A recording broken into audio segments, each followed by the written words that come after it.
welcome everybody. Welcome to Step Fans and Chill. I'm your host, I'm Mikey Winfield. Thank you for tuning in. If you're listening, if you're watching, whatever you're doing, if you're sharing, Step Fans, thank you very much for signing up, staying in touch, buying all these tickets, big shows coming up. And I guess I'll say it, Merry Christmas and happy holidays. Yeah, so thank you. Man, I hope everybody's in the spirit. I hope you got the music bumping and there's a lot of smiles and festive energy happening,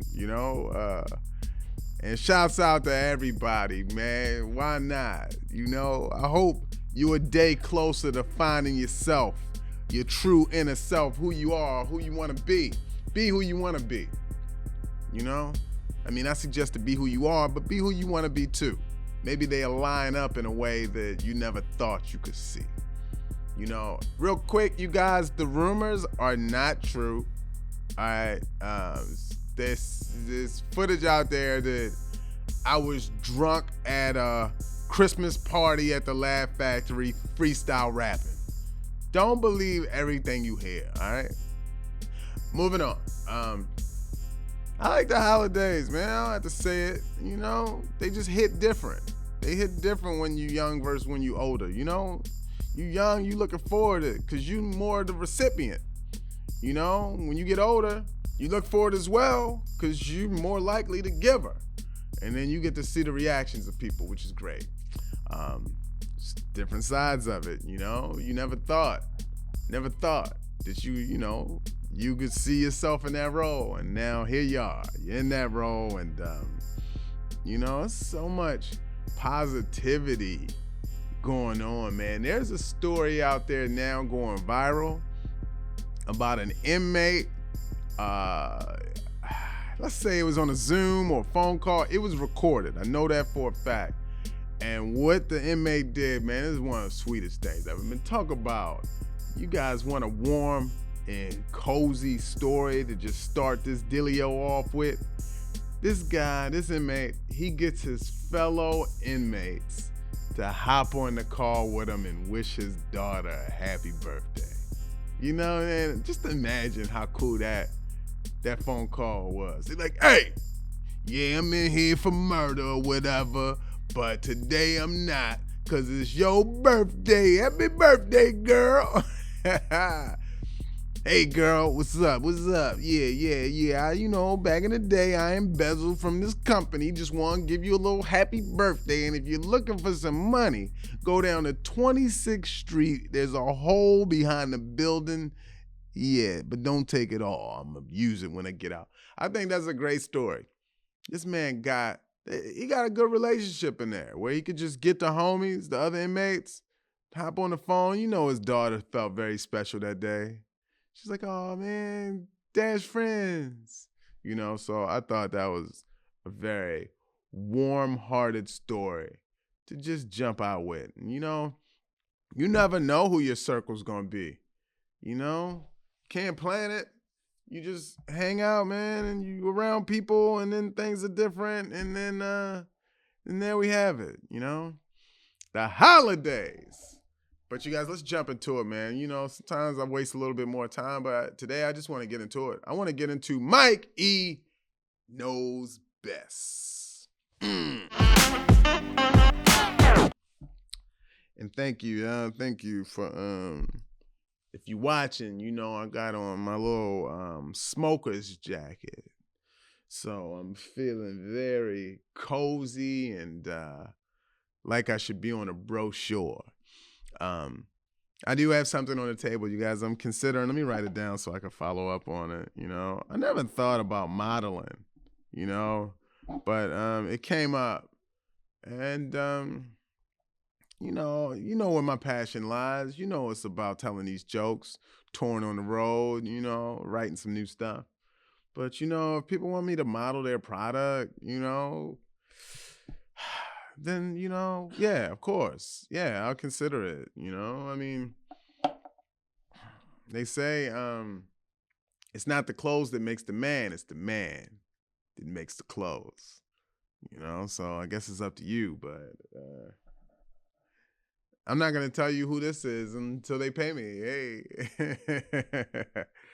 Hey, so we're jumping into it.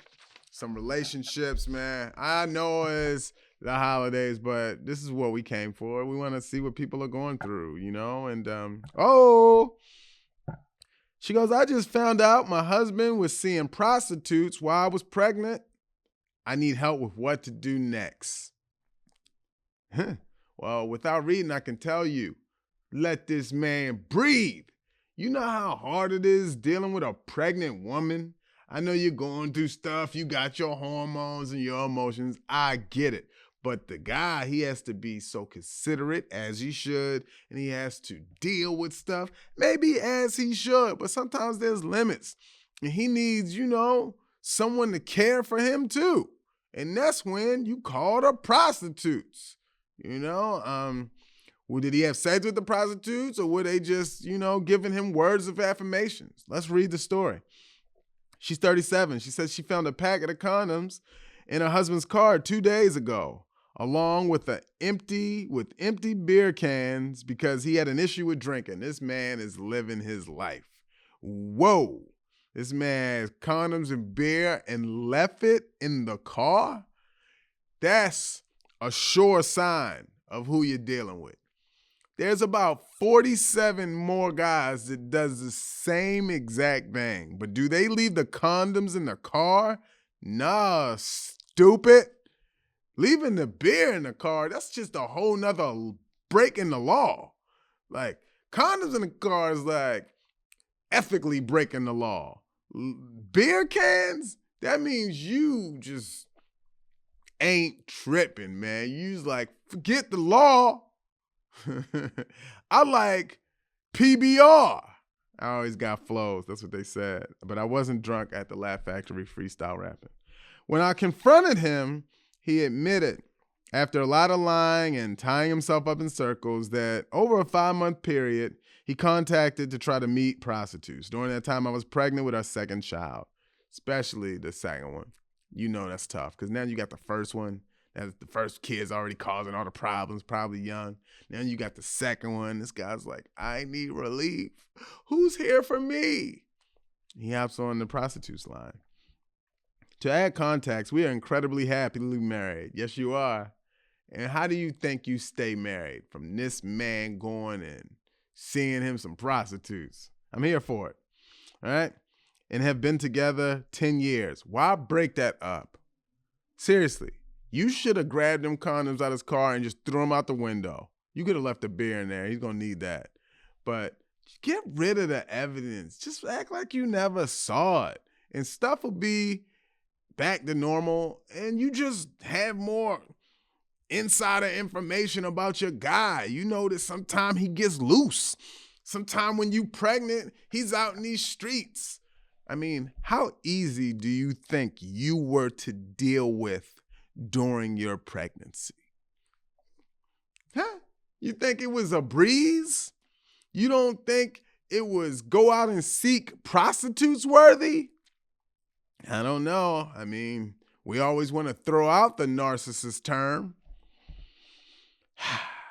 He's an excellent father and husband, and I really felt I had it all. You still have it all. Just because your man goes out and gets prostitutes does not mean you do not have the greatest man ever in a relationship. Like, who are you comparing this fairy tale world to? It's my issue with people. They want to have these fairy tale relationships, all right?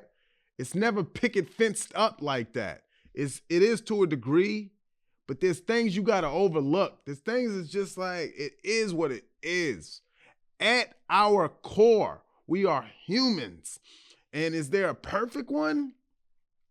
No, because if it's not that, it's something else. Maybe they chew funny, talk too loud, flirt. They might have another issue.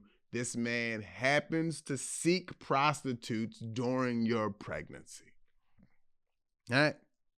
In a million years, I would never said he would do something like this. Well, look how long it took you to know this. This man has held this for over 11 years and you're just finding this out? That man deserves an award. He claims he tried twice to meet them, but bailed both times. If you want to believe it, I think you should. Once on the way to meet friends and again in the middle of a workday. I do not believe him given the amount he lied when I confronted him. I also found the contacts of 9 women under a code word he had given them all in his phone. What was that code word? What's the code word? Man, I was going to guess something funny, but let's see. He had his phone for a matter of minutes to respond to a message from his dad, and in that time, he deleted the contacts and cleared his search history. This man is not as brilliant as he thinks he is, but he is fast with the phone. Anytime you can delete 9 women out your phone in a matter of one phone call with your father, this man deserves an award. I've never wanted to meet one of the writers more in my lifetime than this guy. This guy is not only seeing prostitutes, we don't know what capacity, while his wife is pregnant, but he's also just quick with the hands. Just delete 9 deletes of women during the course of a phone call with your father. This man must have helped invent the iPhone. Great. He had his phone for a matter of minutes to respond to a message from his dad, and that time he deleted the contacts and cleared his search history. We have always had issues with sex, and I have always instigated. Do you mean initiated? I have always instigated and have been knocked back by him. Instigated? How do you instigate sex? Instigate? You started? Is that okay? Maybe we could use that term. That's odd, but instigate sex means like you're trying to start a problem with it. It's the only issue in our marriage. Not anymore. That's not funny. That's not why you wrote me. And I had just chalked it up to him having a low sex drive. Previously, we had therapy about it. And for 8 years, he promised to work on it, but nothing has ever changed. So to find out that when I was at my most vulnerable, he tried to pay for sex is another level of hurt. Men out there, if you're listening, all right, or watching, this is a special message for men who are into prostitutes. If you are in a relationship where you do not have the green light to seek out prostitution, you need to go through with it if you're going to get caught anyway. What is the purpose of it not working or you trying and it not landing if you're going to have to deal with the same set of problems that you would have had to deal with it if you would have smashed a prostitute? Yes. A lot comes with smashing a prostitute. You might leave with an STD or, that's about it. You know, that's probably the worst case scenario. There's other case scenarios. I don't know if there's any worse than, maybe you'll have a feeling that you just can't get rid of, maybe, I don't know. I don't think you struggle with guilt at all if you had 9 different women contacts in your phone and they were all prostitutes and they all had a code word. Sounds like it's a game. All right. We have a beautiful, privileged life, and I have always hero worshiped him. Well, look at this. You have an amazing guy. Worship this. This man is like the prostitute whisperer. We are so loving and kind to each other. I feel like it has completely shattered my world and I still don't even know the full truth, and you will never get it, and I'm sorry you have to deal with this. You and me both wish that you would have never found out. Because wishing that it would never have happened, do you want a guy that boring? Now your guy's excitement level 12. What else is he doing? What's going on with this guy? This guy is out there living happy holidays. All right, let's jump into another story. All right, I've been asking, he says, I've been talking to a girl that I met on Hinge for a couple of months. All right, he says she's 26, he's 24. We clicked very early and got to a point where we are a few weeks into officially dating. Isn't that fun? Isn't newness? Newness, the best time of any relationship. The worst time? Oldness. We had a long night calling each other last night, and both are at a point where we feel comfortable enough to have sex with each other.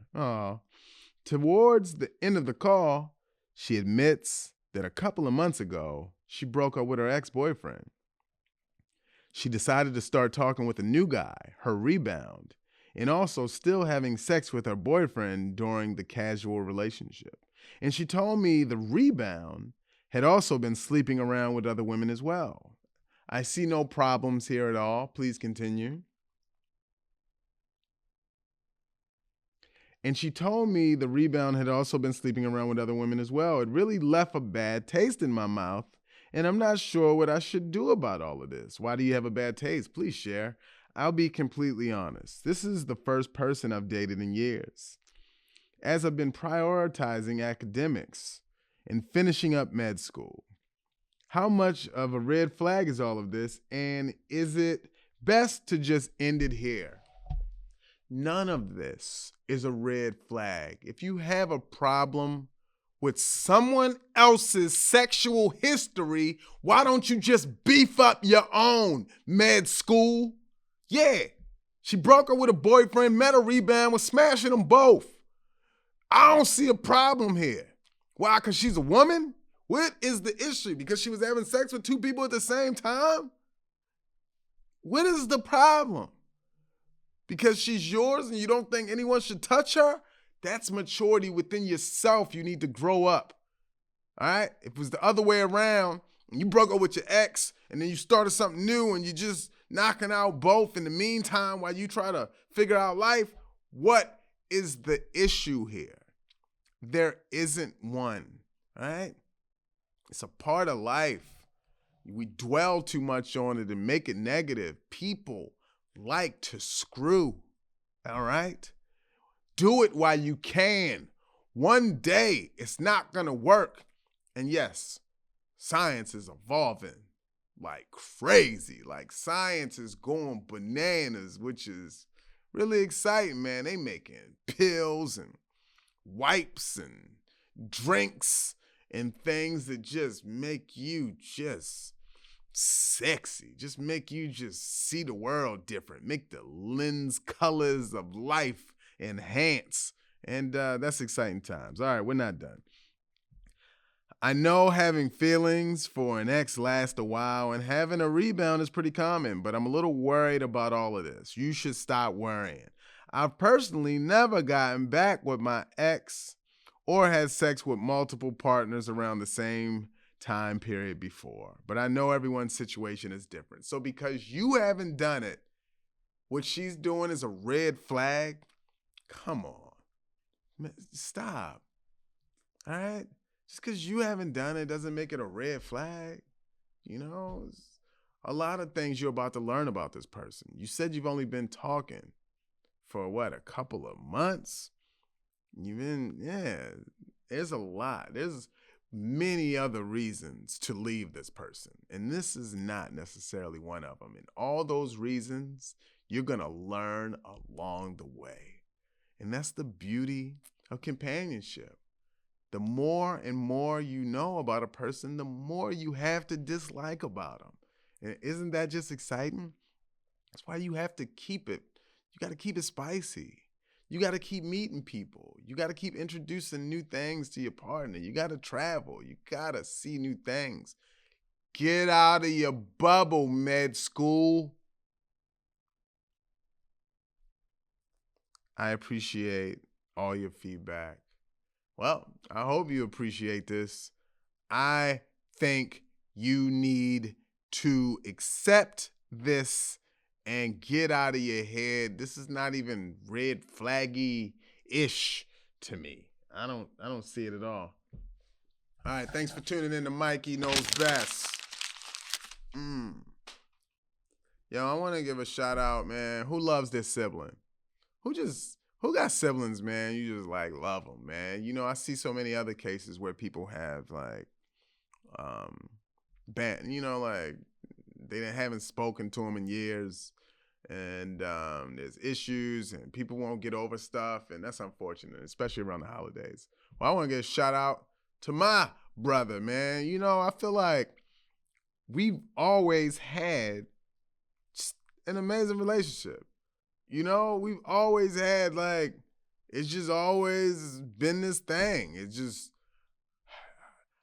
when I see so many other people struggle with that, it's just like, man, I've always had a legit go-to, someone with an ear, someone who is just doing his own thing, you know, living life, you know, to the max. And it's really cool to just know that that's in place. Someone who knows I have been faulty, I have been flawed, made zillions of mistakes, but I've never felt like he's ever given up on me, even despite it. Even despite, like, he'll check me, you know, in ways where it clears up and questions some of my motives and stuff, but I've never felt judged, you know, and it's like, wow.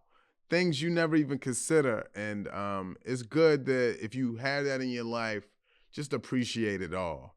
Appreciate everything you have, because you see stuff fading away. I encourage everybody, the moment you get in your, it's starting to happen on Instagram now. Older you get, man, you need to start clocking out of these social medias, because now they're just turning into obituaries. The older you get, every day somebody done fell off, and you're like, here we go. It's not funny, but you're like, sheesh, you know, it's a spin. It's funny too, because now they posting it on IG, and like, man, I hope they're not doing that on Snapchat. Like, gosh, I just there to see vag, not passings. Look at these animals, man. Animals, once again. This animal hasn't been tripping, but this is a little bit of animal history, you guys. All right, a deep-sea creature steeped in folklore has once again washed ashore in California, all right? A researcher in Encina's Beach spotted an oarfish, all right, measuring 9 to 10 feet long. Imagine a 10-foot-long fish just washes ashore. The fish typically swim at depths of 300 to 3,000 feet and are rarely seen on the surface. Yet it was the third time one had appeared in Southern California since August. They have been associated. The oarfish have been associated, you guys. Here's the time. They've been associated with bad omens. Burr, burr, burr. Yes, if you see a 9 to 10 foot long oarfish wash up on shore, it means something bad is coming. It's on the way. All right. According to some English language accounts of Japanese folklore, though there's disagreement on this. The fish, which can grow to 30 feet in length and feed on krill, have typically washed up on beaches when injured or disoriented, according to scientists. The current group of oarfish washing ashore may have to do with changes in the ocean's conditions and increased numbers of oarfish off our coast. Oarfish have been found around the globe, but one particular country's history with the fish have gathered the most attention: Japan. According to some media reports, oarfish have been associated in Japanese folklore with prophecies of doom, in particular, earthquakes. Researchers in Japan looked into this in 2019. In Japan, folklore says that uncommon appearances of deep sea fish are an earthquake precursor. If this folklore is proved to be true, the appearance of deep sea fish could have useful information for disaster mitigation. Wow, if that is not some important information of the day, then tell me what is. Everybody, if you at the beach, look out for oarfish. They don't just come up for a reason. They wash up on shore to let you know that there's some bad energy in the air that you should look out for. So if you happen to see an oarfish wash up, yo, just bounce. Go east. Just start driving, flying, get as many miles as you can because the natural disaster is on the way. You guys, thank you for tuning in to Stat Fans Chill. Did some shows the other day, man. You know how people sit really close. I just want to shout out the woman that said I should be a hand model. Apparently, she was struck by my hands, and I'm not showing them now because it made me a little self-conscious. She thought that my hands should be in hand modeling commercials, and how sweet of her. Now that I think about it, she said that she really was into my voice as well. I had a voice that maybe I did not put any of this together, and she was flirting with me because now I'm just connecting the dots this very moment, and it's too late. And, well, the things you realize after the fact sometimes are too late. Okay, so, thank you, Step Fans. Hey, you can send your stories too. Go to bigassteeth.com. You can check me out in the contact section. I'm going to another college conference coming up. Make sure you show up at these college conferences. I've been working in a lot of schools, which are interesting because, you know, it's a lot of different. Colleges' performances are way different than they were 10 years ago. In what ways? I don't know, man. Sense of humor's changed. Generational gaps. You know, things are different. People see it funny, you know. And plus, I'm jaded. I'm jaded in life. So what I see as funny, I don't know. It's not what I believe anyone sees as funny, you know. I am really I really enjoy some tragedy. Throwing a little tragedy there. It can be funny a lot of the times. All right, you guys, listen. Happy holidays to you. Thank you for tuning in. Mikey Winfield here. Any questions, hit me up. Thanks for your comments and your shares. Hey, enjoy yourselves. Live the way you want to live.